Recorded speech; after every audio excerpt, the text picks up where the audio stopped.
All right. We are live on the Start Talk for the month of April. Eric Hoover here, and want to thank everybody for tuning in live, or if you're listening via YouTube, thank you for joining. We have literally hundreds of people tuning in live from all across the world. We've got US, Canada, Australia, New Zealand, possibly some Singapore, Malaysia in there, Vietnam. This global movement is so exciting, and we are thrilled tonight to have three rock stars. This is kind of the first ever panel edition of Start Talk.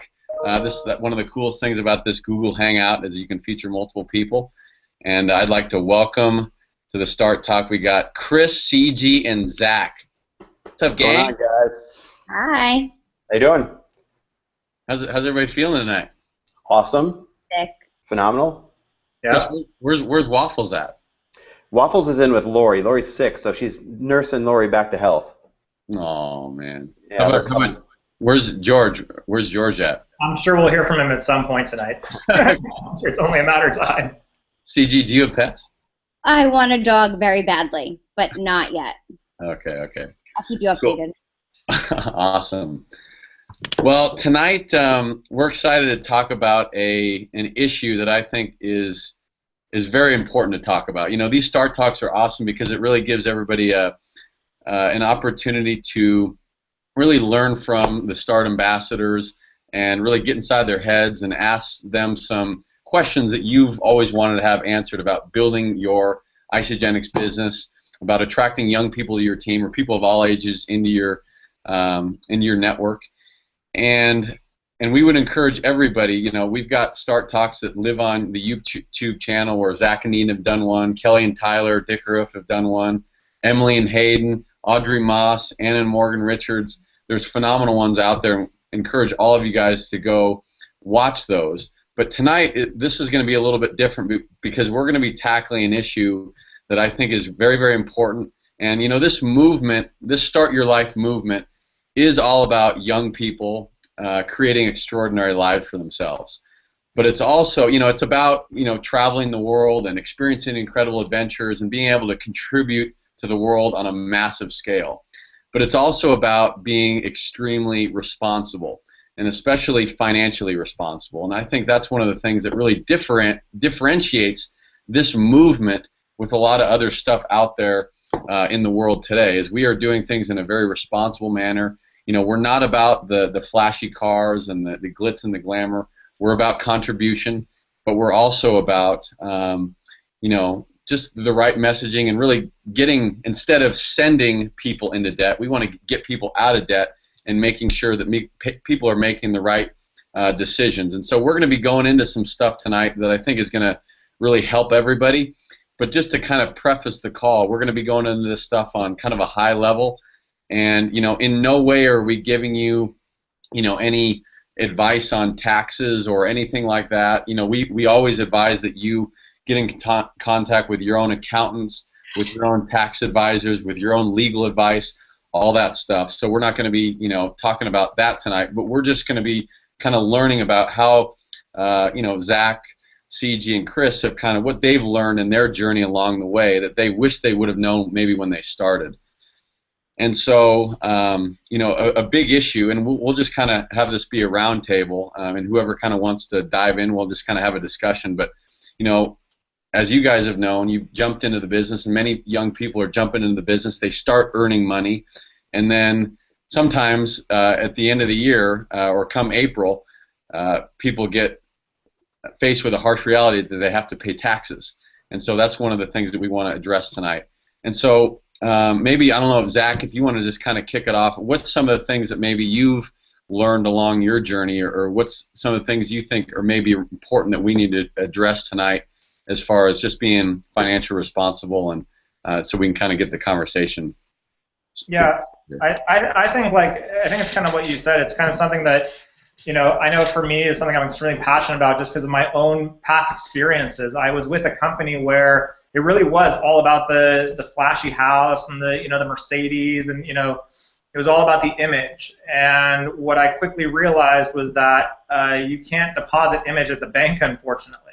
And so for as quick as it came in, the quicker it went out, because all we were ever concerned with was going to the nicest restaurants, having the nicest clothes, buying the nicest watches and things like that. And so after making a ton of money, I really had nothing to show for it.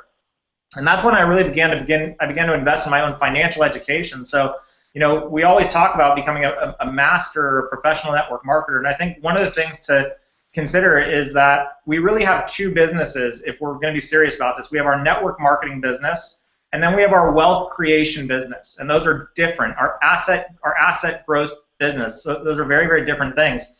And so one thing I did was I got really familiar with the cash flow quadrant by Robert Kiyosaki. So for those of you guys that haven't read Rich Dad Poor Dad, I highly recommend it. But he talks about 4 quadrants, and there's the employee quadrant, the self-employed quadrant, and then there's the business owner and investor quadrant. If you guys look at the wealth in this country, it's 5% of the wealth. 5% of people control 95% of the wealth, and they're on the side of the business owners and the investors.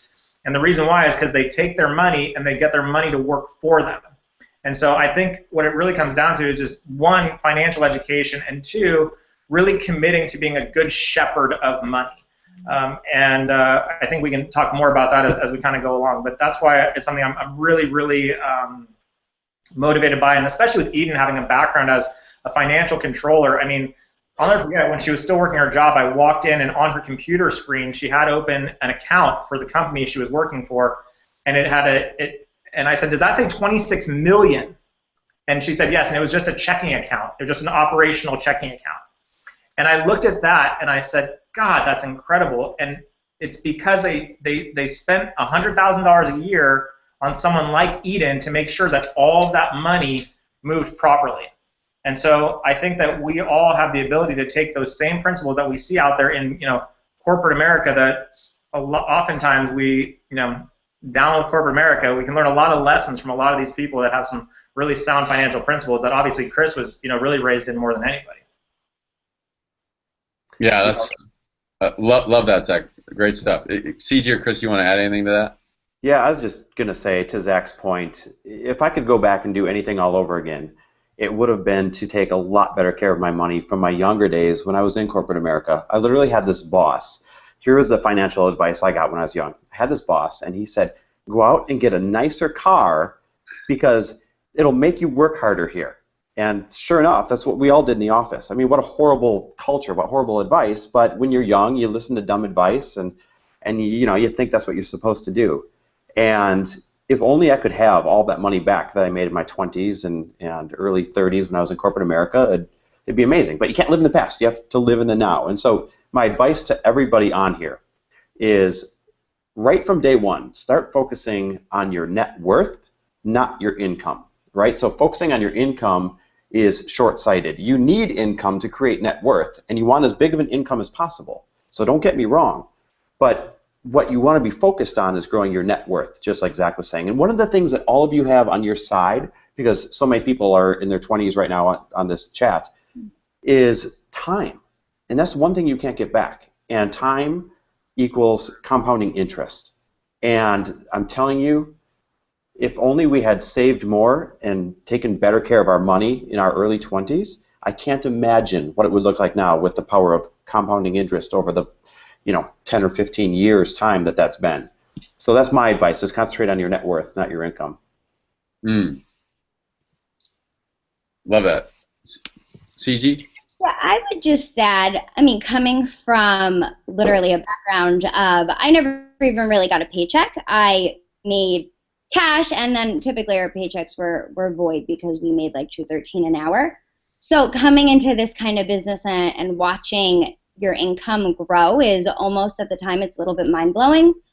And the smartest thing I think I did, maybe by default or maybe by attraction, was I've surrounded myself with people that are much smarter than me when it comes to knowing what to do with my money and knowing how to organize myself, so that way I'm prepared when tax time comes and all these things are coming and you're getting these random inboxes from all of a sudden people want to help you manage what you have that didn't really care to help you when you were barely getting by bartending. So I believe so much in really getting a team around you that you can trust and that has your best interest at heart, so that way you can continue to grow and really have a path that you're working toward.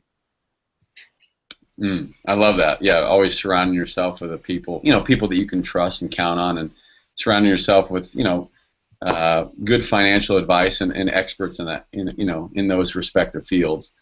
And so, obviously this is all great stuff. And just to maybe throw out like a scenario, and maybe you guys can share kind of your personal experience of maybe what you're doing. But, do you guys, like at the end of every month, see how much you've earned, and then all of a sudden say, okay, well, X amount of this is going towards my expenses. I'm going to allocate X amount of this towards my, for taxes, and then X amount maybe for play money. Is that, a conversation that you guys have? It totally is. So, Lori and I, obviously in our smarter years now, we've learned to delegate, and that means hire people in the areas where we just don't know enough. And so we delegate that type of advice to our financial advisor, who we happen to actually share with Zach and a bunch of other people. And he helps us plan out our tax year. So we're paying our taxes quarterly, so it's not a big surprise at the end of the year. It's based on what our projected earnings are. We review them with him each quarter, in case all of a sudden we're making more money than we expected or less money than we expected, we're able to increase it or decrease it. But it's all about eliminating those really nasty surprises. I mean, worst case scenario, you pay in a little bit too much and you get it back at the end of the year. That's a lot better than having a really nasty surprise at the end of the year. But if I could give any advice, it's delegate. It's hire an accountant so that you don't miss anything. And it's hire a financial advisor so that you're getting that expertise that maybe you don't have. Love that. Awesome. The one thing I would add is, and I would imagine, I'm just going to go out on a limb and guess that for a lot of people that are listening or watching right now, they're having the thought right now, well, okay, well, once I'm making that kind of money, then I'll start managing it that way. And this is what Chris was saying before, is that we wish we had started earlier. So my invitation to all of you is, if you're making $100, manage it as though you were making $100,000. If your plan consists of taking 20% off the top and putting it into your long-term freedom fund, like that's what Eden and I do. 15% of every dollar we make that comes in goes into our freedom fund. And by freedom, we mean long-term investment, something that's going to compound over the next 20, 30, 40, 50 years. So even if you make $100 on your next commission check next Monday, if 15% is your number, you take that $15 and put it in that fund. And the sooner you're willing to show money that you can handle it in smaller amounts, energetically, you're going to learn how to attract it in larger amounts. And again, that's more of an attraction conversation, but I think we can kind of tail into that later on. But start managing every dollar you have right now, and you'll be amazed at how quickly even that will grow. Zach's so right. You've got to pay yourself first. You've got to literally develop that habit, just like the habit of going to the gym, the habit of anything else that you do. You have to develop the habit of paying yourself first, because you'll learn to live on what's left over. But if you don't pay yourself first, you're going to live on whatever you got. Yeah. And really treating it like a business. And like Zach said, if it's $100 a month, this is something I definitely didn't do in the beginning, even though I was told to, was have separate, like a business checking account and a business card. I just did everything on the same card. And my accountant was not thrilled with me when I just brought my pile of papers to him. But I really learned how much simpler I can make it, and have a team around you that's familiar with network marketing, because it's different than any other kind of business. So it's so important that the people you're working with really understand what you're doing in network marketing so they can give you the best advice. Yeah. To your point, you got to look at this as revenue. So every Monday, you're not getting a paycheck. Every Monday, you're getting revenue because you're a business. And so that means when you look at it as revenue versus a paycheck, it means that revenue, you invest part of it back into your business. And revenue, you invest it into some of your people. And revenue, you invest it into all sorts of things that are going to help you grow, events that are coming up and all that stuff. You can't look at it every Monday as a paycheck, because this is a business and businesses get revenue. Yeah, no, that's all great stuff. And one of the cool things again about Isagenix is that we can begin profiting so quickly within our Isagenix business. And I know, Ciji, this is something I just kind of wanted to ask you, and I know Zach and Chris, I'm sure you want to chime in too. But Ciji, I know that about a year ago I saw a post that you had just paid off all your student loans and you were celebrating, which is such a huge deal. And something that Chris said earlier in the hangout, you know, about having one of his early bosses or something like that saying that you got to go buy this crazy fancy car. A lot of other companies, I mean, I've seen it, and it's really, really scary. You know, before people are getting out of debt, they'll tell them to go buy the fancy car so that they can sell the dream. You gotta look the part and then go sell the dream. That is, we are not advocating. I mean, we will never advocate that at all. We want people getting out of debt, paying off their student loans, and you know, before you go out and you know, we want you to be able to afford the nice car and the nice stuff like that. So, was there something that you learned as far as, because I know that was one of your biggest whys when you first started, was just paying off your student loans, and I know there's a lot of listeners on the call today that probably are in that same situation that you were, of looking for a way to best manage that when we're talking about being financially responsible. Yeah, I mean, student loan debt, I think, is debilitating for people right now. And in my position, I went to grad school just because I didn't know what else to do. So I was just buying myself time. So I didn't even have a concept of what it was going to look like when I was coming out and starting to pay that off. And I remember setting up my account so it just automatically would pull money. And I looked at it one month. Then I looked at it the next, and I was like, I owe more this month, even though I've been paying it for several months. And that, for me, was a light bulb that this just doesn't make any logical sense. And again, I've always surrounded myself with people who certainly know more than me, because again, I didn't know what I was doing when I made these decisions to go to grad school. I didn't know what network marketing was. I didn't even know in the beginning how fortunate I was to be partnered with a company like Isagenix, who really does get it and is out to support the associates and really create an environment where we can grow and not push us to buy silly things that we really don't require. And it was that light bulb moment that I just said, this is silly. I don't want this debt to follow me. I would rather get rid of it, because the little excess that I could have bought was so meaningless in terms of the weight that gets lifted when you can just pay that off in one lump sum and go from there. So for me, again, it was not really knowing even the depth of what student loan can do. And I know my loan was significantly less than a lot of people I know who are paying like a mortgage payment a month in student loans and not even understanding that it's just going to keep increasing as they go and that they'll likely never get out of it. So that was kind of my take on that. There's a great program out there. You know, if you find yourself with a bunch of credit card debt and a bunch of student loan debt and all that stuff, it's called Financial Peace University by Dave Ramsey. And there's probably plenty of great programs out there, but that one really makes it easy to understand how to first chase down your debt in the most effective way, and then how you're supposed to live, you know, going forward after that. So I'd recommend that one to anybody. And was that a book, or is that a? It's actually a program. Financial Peace University by Dave Ramsey is a program. He writes books. There's a great financial book he just released called The Legacy Journal, and I suggest everybody reads that too. But it's literally a program, a self-study program that you put yourself through.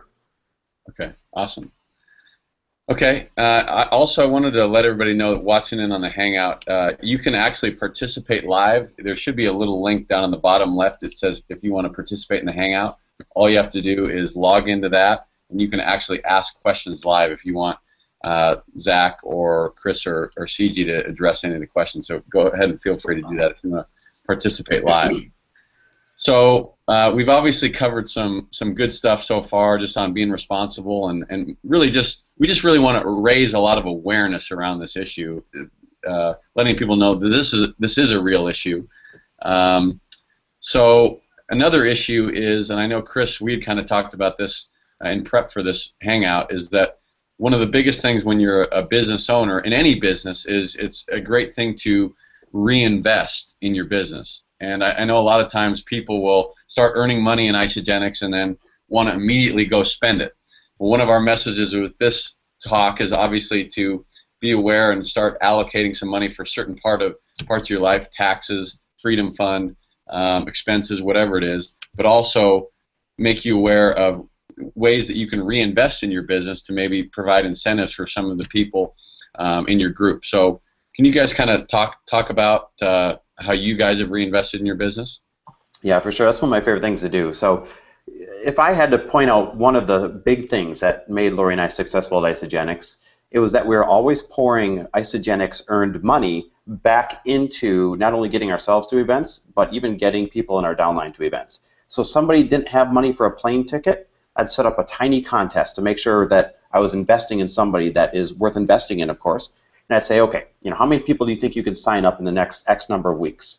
Or, what rank do you think you can hit? And if they hit that, or if they signed up that number of people, I'd buy them that plane ticket to get to the event. And of course, that pays dividends because then they're going to the event that they should be in the first place. And by having that little contest, you're making sure that you're not just handing out money to people, because that's dangerous. There's a lot of good talkers out there, but you want to make sure you're investing in the doers. And that's why we'd have those little personal contests for people to earn their way if they couldn't afford their way. That's one example of how you can invest back in. Personal development. Lori and I, now this is going to be an extreme example, but I bet you we are spending $40,000 or $50,000 this year in personal growth and personal development. And that's because she's personally mentoring with Jack Canfield and some other stuff. But on a much smaller level, I give you that example just to show you how important it is to keep doing it. On a much smaller level, getting yourself to not only Isogenics events, but David Wood events, or maybe it's Unleash the Power Within with Tony Robbins. Eric, I know you're a fellow fire walker. Oh, yeah. All Cool of those moss, types baby. of things. Yeah, cool moss. All of those things are absolutely worth investing in because they're going to not only propel you in your business, but they're going to propel you in life. And your life and your business, they really go side by side. When your life is struggling, your business is struggling. When your business is struggling, your life is struggling. So, I mean, those are some of the ways that we've invested our Isogenics money into growing the business again. Oh, and also, we grew our business by having lots of contests, little contests. We'd make up triple PIBs for our group, or a little travel contest, or something like the next 5 enrollments above this BV get this. But reinvesting in our people contest-wise to get them paid a little bit quicker, that goes a long ways as well. Great stuff. And just to kind of follow up on that, I mean, if you're obviously, investing in tickets, all that stuff is phenomenal. Obviously, know that Chris is, a big income earner, and so he's got the potential to offer out a triple BIB to his team, or a team incentive, or a travel incentive and stuff like that. So as your income starts to grow, those are some of the things on a bigger scale that you can start to really think about. Zach or Ciji, do you want to add anything to that? I would just say, even when you're not making what you want to be making, doing everything you ask of other people and investing in yourself that way, and getting to all the events you're recommending to other people, and getting on the calls like this, and really putting your energy into it in that same sense. And then, of course, I can't even tell you how many celebration tickets I have because I don't want people inboxing me, but I bought a lot because I want to be able to offer incentives and prizes to my team. And like Chris said, I think I wouldn't be sitting here, and I know that for a fact, if it wasn't for investing in my personal development. And I think it's easy to say I can't do X, Y, and Z, but there's just so much opportunity to grow yourself, and there are events for $20 and there are events for $10,000, and figuring out what works for you, but never not doing something, because whatever you're doing, your team will follow suit. And I know so many of us are so big on personal development that it comes naturally for our team to tie it in, but if you're not being that leader and taking those steps and really standing in integrity there, the likelihood of anyone else following you is really slim. Oh, that's awesome. Love that. Yeah, personal development is such a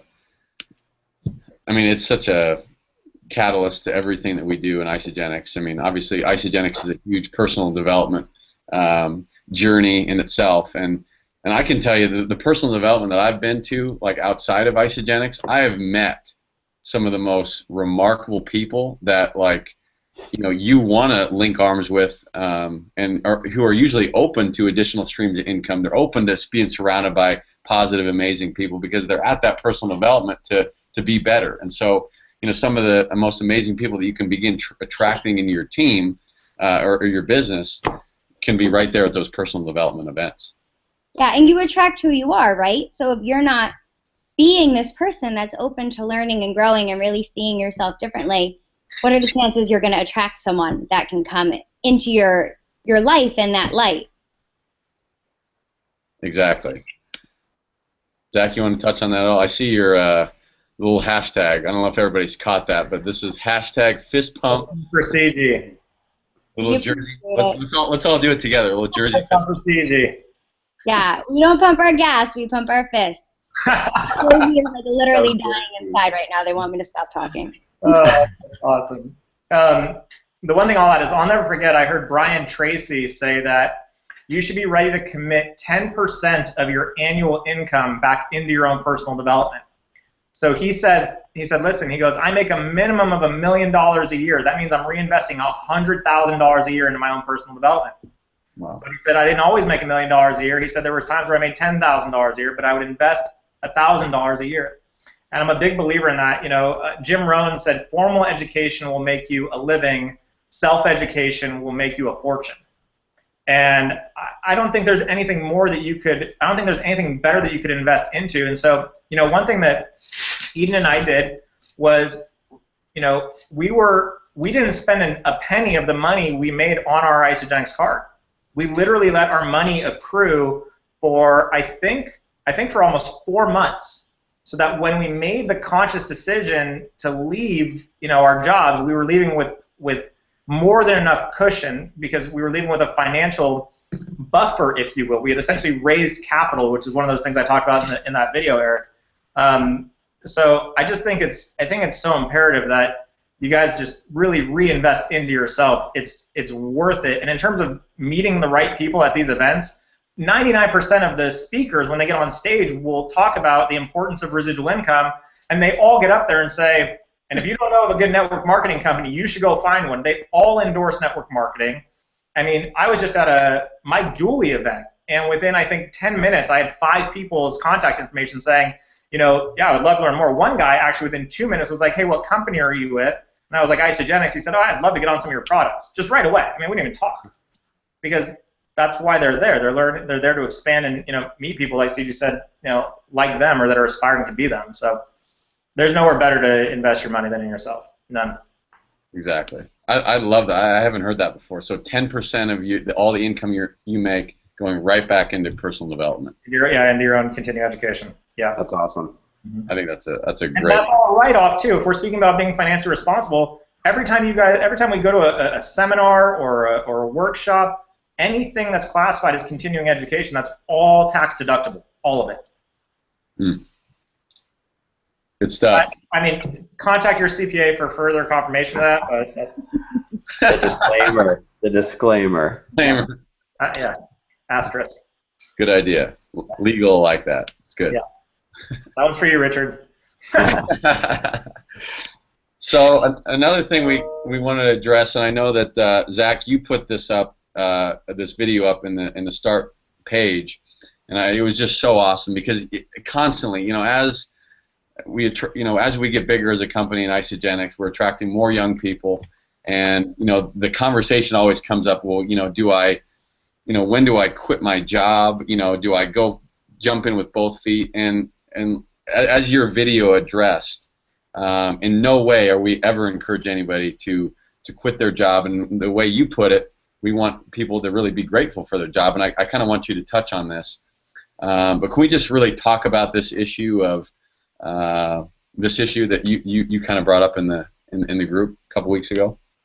Yeah, I think it's really easy for us to get caught up in seeing people that are, you know, living the lifestyle of freedom and not having to go to a 9-to-5, and it's challenging, it's gut-wrenching. I get it, to sit behind a desk and see all of these people, right? And just thinking, well, man, if I just left my job, I'd be able to go and, you know, spend more time in my Isagenix business. And, you know, one of the things I talk about in the video, and I think it's important for people to really just embrace and be okay with, is that first demonstrate that you can build your Isagenix business on a part-time basis and get yourself to a point of real consistency, because again, like Chris is talking about, this is revenue, it's not a paycheck.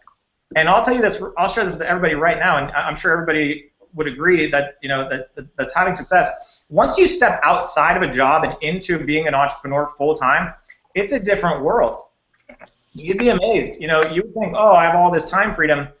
95% of the battle when you first start as an entrepreneur is like, what do I do with my time? So your productivity levels go down. Your accountability goes down. You have no one to report to. We're groomed to be employees, so it's important to remember that. And the other side of it is this, is if we're really becoming business owners, and this is the other thing I talk about in the video, is like you said, Eric, is finding gratitude. Because what I want to invite you guys to consider is that if you wanted to raise money to go start a business in today's market, especially the 18 to 35-year-old demo, the chances of you getting a loan are slim to none. So if you wanted to raise money, though, that would allow you a good 6-month to a 1-year build of any kind of business. Let's say you wanted to raise $25,000, for example. You're not going to get that on a line of credit. But your job can be your capital partner. Every 2 weeks, your job is going to pay you. You never have to pay them back. All you have to do is show up with a smile on your face and take their money for a limited amount of time.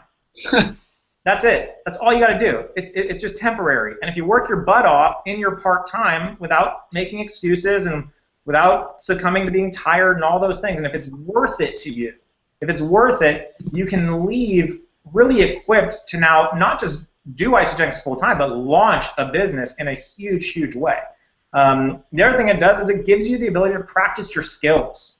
You know, you're learning something at your job, whether it be customer service or clerical work or whatever it is. And one of the things that's important in making the transition that I found is understanding that there's so much that you already know about that applies to network marketing.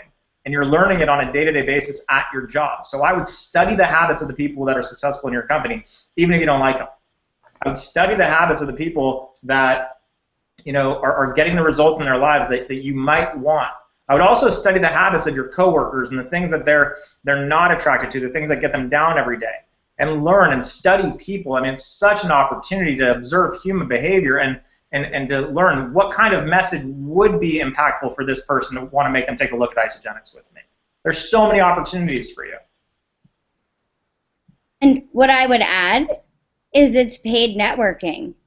I hated bartending, but I enrolled every single person I worked with, and I got to talk to bar customers all day long that I could, I mean, whether or not I wanted to, that I could connect with on Facebook and build relationships with. Like, that was great about going. You get paid to network all day long, even if you're in an office or wherever if you're in a school, like, awesome. You can have every teacher on that program before you're ready to go. So just so I'm clear, is the strategy, Ciji, to get them drunk and then ask for the credit card? This is not saying it never happened.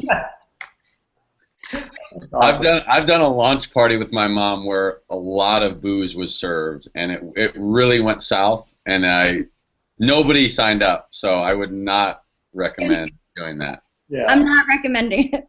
Okay. Good. It's all about being responsible tonight. Chris, do you want to add anything to that? He's like, yeah. I'm sorry, I can't say anything there. Zach knows me too well. No, back to the subject of leaving your job. That's a really big deal. And honestly, there's so much you learn at your career, at your job. Don't be in a hurry to ditch that. You might be excited to make that announcement. You might feel like all the leads are going to pour in when you say, oh, I was able to retire and all that stuff.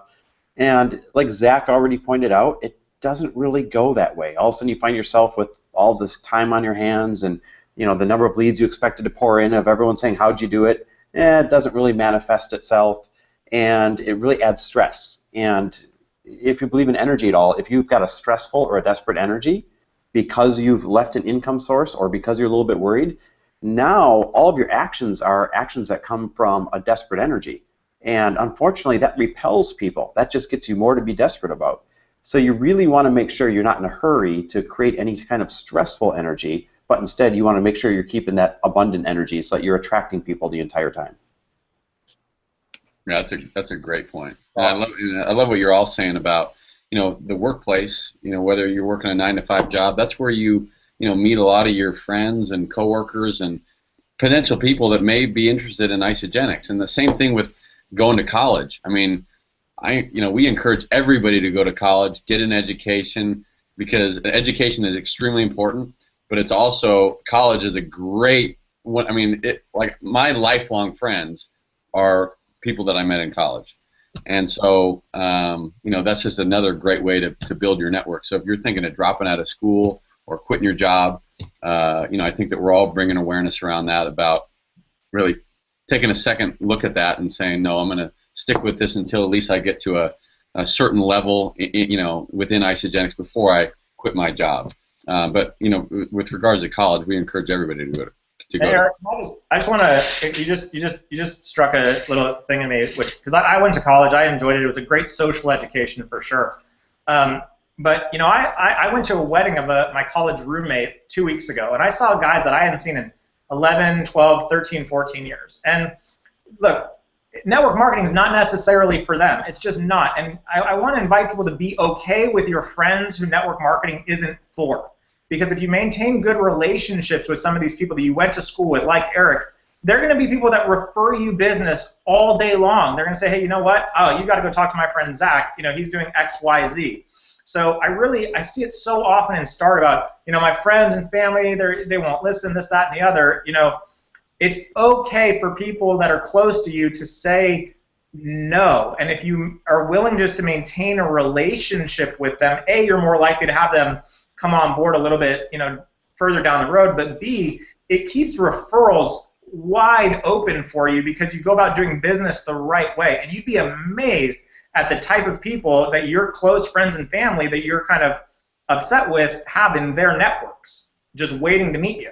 But we shut off that possibility because we go into judgment and we get angry and all that good stuff, which I get because I did it for several years. So just, again, speaking from personal experience. But another good reason to go to college, Eric, like you said, and really solidify those long-term relationships.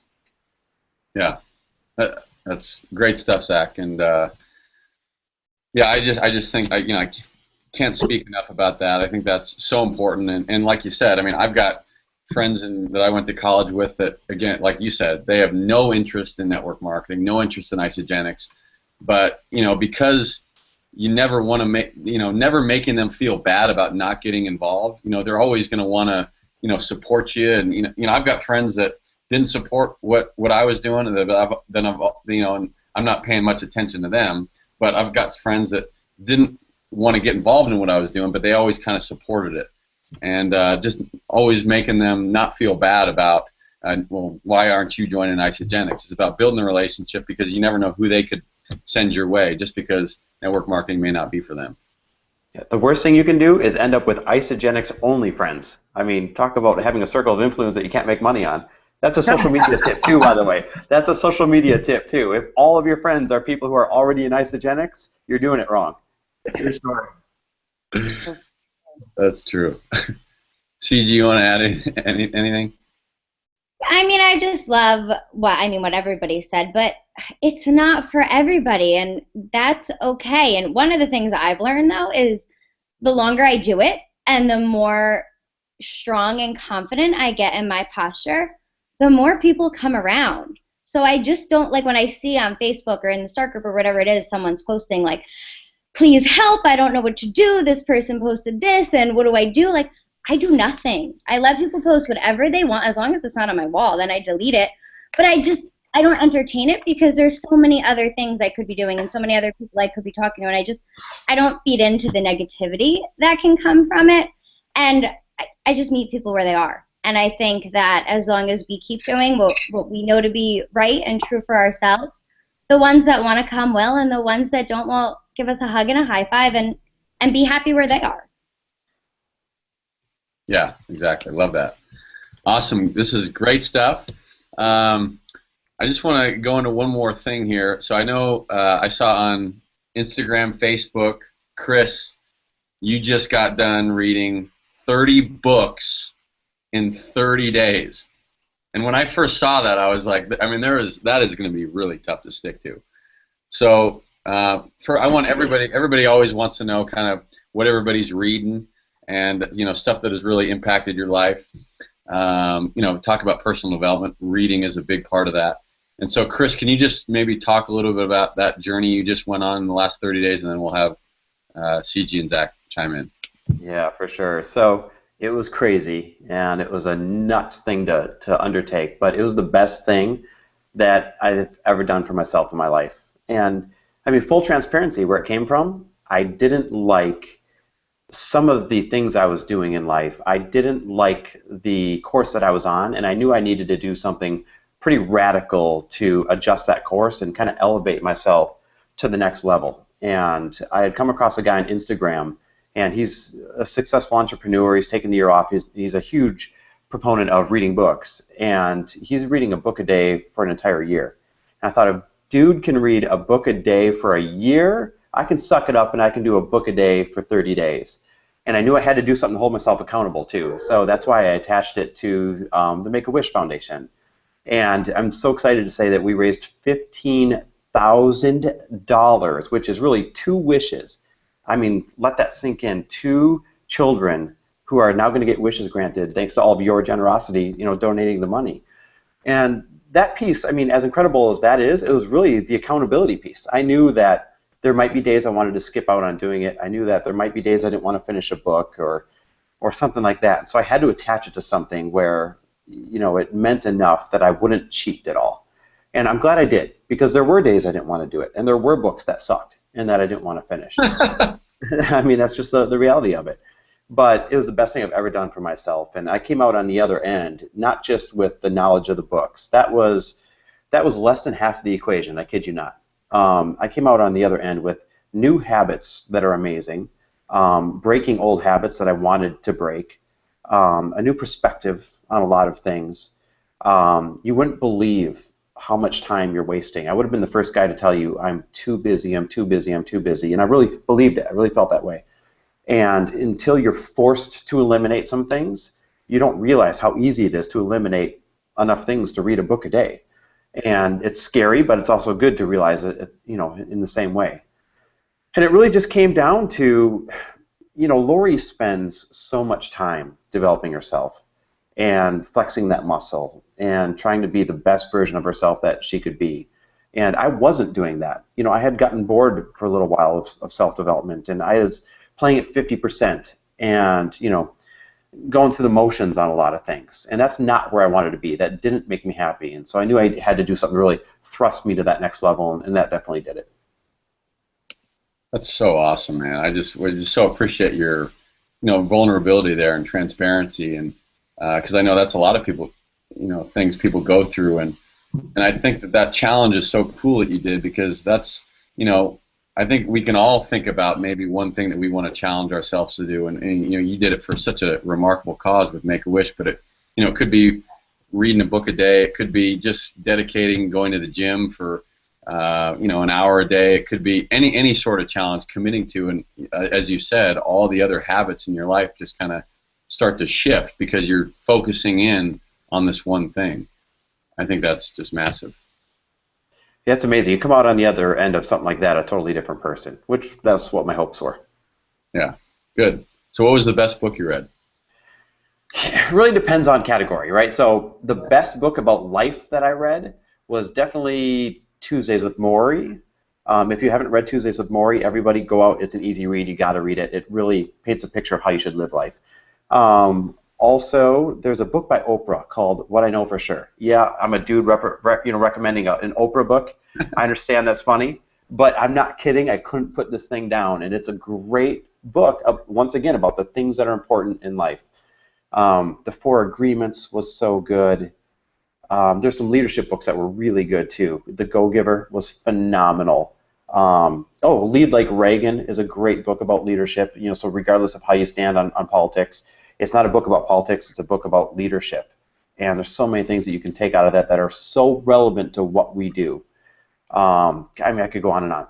Half the books were amazing and rocked my world, and the other half, well, it's like movies. Some suck and some are awesome. Yeah.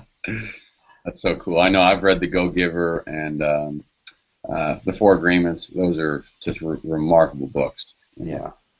The Go-Giver, especially, to really relate stuff that we do in isogenics. I mean, it's so powerful. I mentioned another one before too. Everyone should grab that Legacy Journal by Dave Ramsey. Really teaches you, you're making all this money, what should you do with it? And it does it almost from a spiritual standpoint as well, which is really cool. And then on top of that, there's another one by Tony Robbins, and this was not part of my 30 books in 30 days. It's a pretty beefy book, but it's Total Money Mastery. It's a great book to get. Good. Zach, I see you nodding your head over there.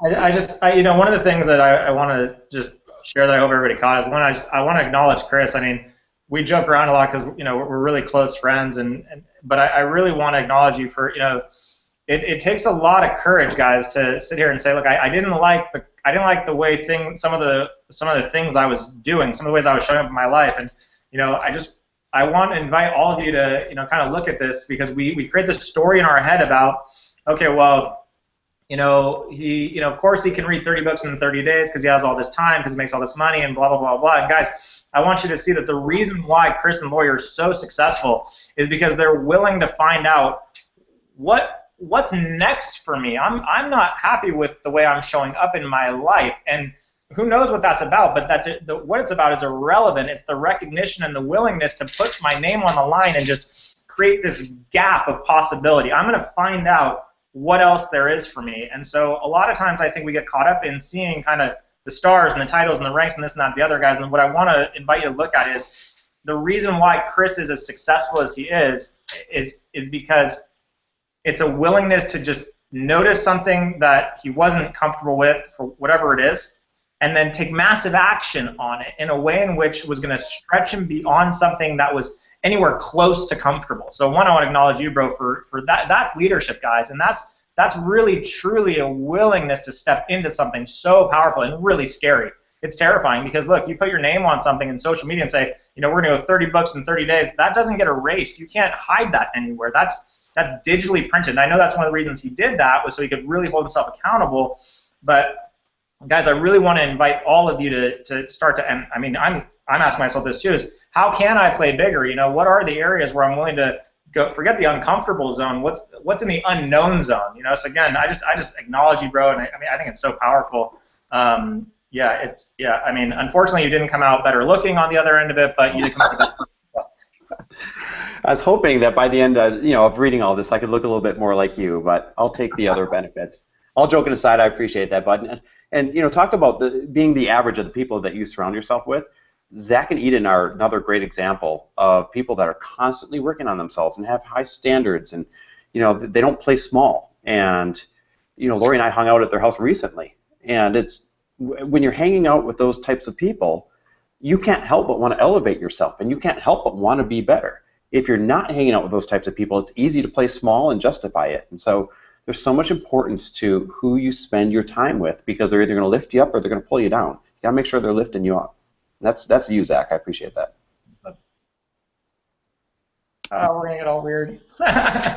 No, that's I think probably the best advice I've ever been given is just take a look at who you're surrounding yourself with.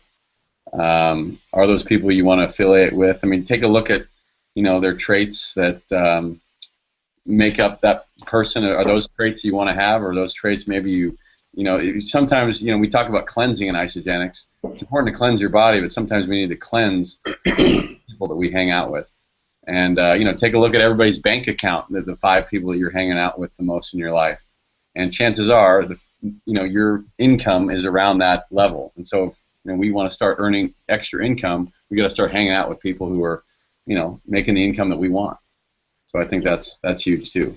So any final thoughts? I know we're getting about to wrap up here, but this has been just remarkable.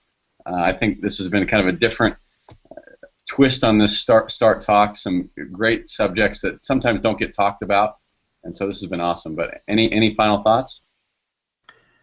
I'll go first. When I read the 30 books in 30 days, I read all sorts of totally different books. So some were spiritual, some were business books, some were leadership books, some were just books on life. And despite them being totally different from one another, there was one common theme through every single book. Not 29 out of 30, but 30 out of freaking 30 books. And that one theme was giving. Like, it's literally the key to life. It's the key to happiness. It's the key to success. It's the key to relationships. It's the key to everything, is giving. So being that this chat was about, taking care of your finances and being responsible, when you take care of your finances, it makes it easier to give. And I can speak from experience when I say I've been a sloppy person who doesn't give, and I've been a hell of a giver. And it's way better being a hell of a giver. That's where the real fulfillment comes from in life. Well said. Beautiful. Ciji? Yeah, one, I'll add that, Chris, I had no idea you read 30 books in 30 days, and I'm not on Instagram because I don't understand it still. Something I'll work on. That's amazing. I mean, truly amazing. And as you said that, I was across a lot of books. But I think it goes, I mean, that's way uncomfortable, I'm not going to lie. But really, I mean, this whole business is getting out of your comfort zone, right? And people say, I don't want to do this because it's uncomfortable, and I don't want to post on social media because it's uncomfortable. Like, literally, for me, there's nothing about, I mean, even a Google Hangout that's comfortable for me.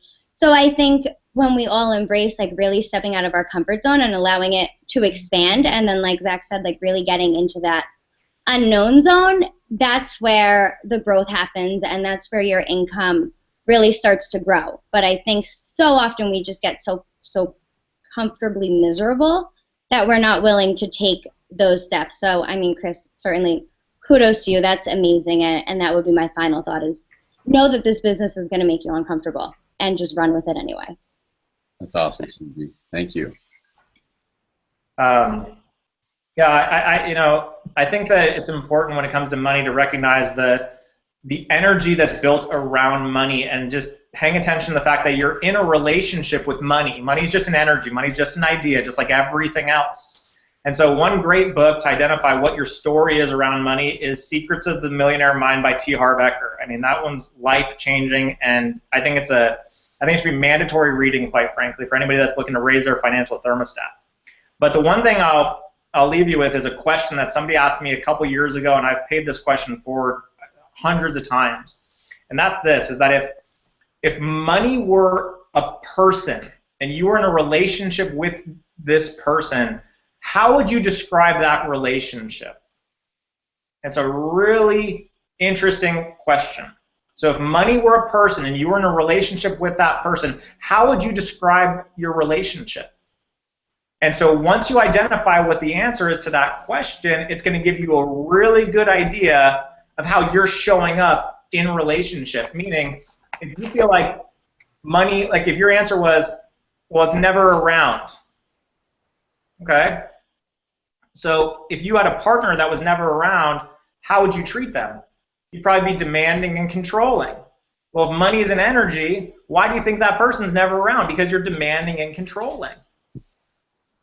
So just look at that, and I'm happy to, I can make a video on this, Eric, if you want, but like, just be with that question, guys, and go to work on that relationship and love and honor and respect money the same way you would your boyfriend, your girlfriend, your partner, whoever, because I assure you that your money is in constant circulation, and if you love money, if you love money, and not in a greedy way, but in a true way of appreciating the energy that it comes from, it'll circle back to you. And one last book recommendation is a book called Money is Love by Barbara Wilder. It's like this big. You can read in about 45 minutes, and she'll give you some sacred money principles and habits to just start reconditioning your energy around it. Just to give you guys an example, I literally write on every single receipt when I sign my debit card statement, money is love, just to circulate the energy of my appreciation for this very powerful, energy that we have in our world. So I'll leave it with that.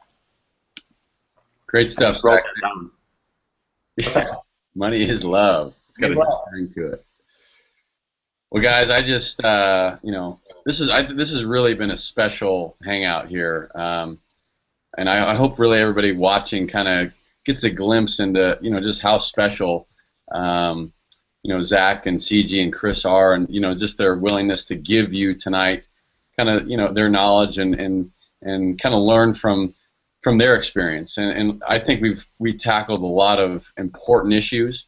Again, we're a responsible company. This is a responsible movement, and I think we got a glimpse into how maybe some of these individuals would handle some of their situations differently had they first grown up, and I think that obviously you want to, like we said earlier, contact your own tax consultant, contact your own financial advisor, your own accountant.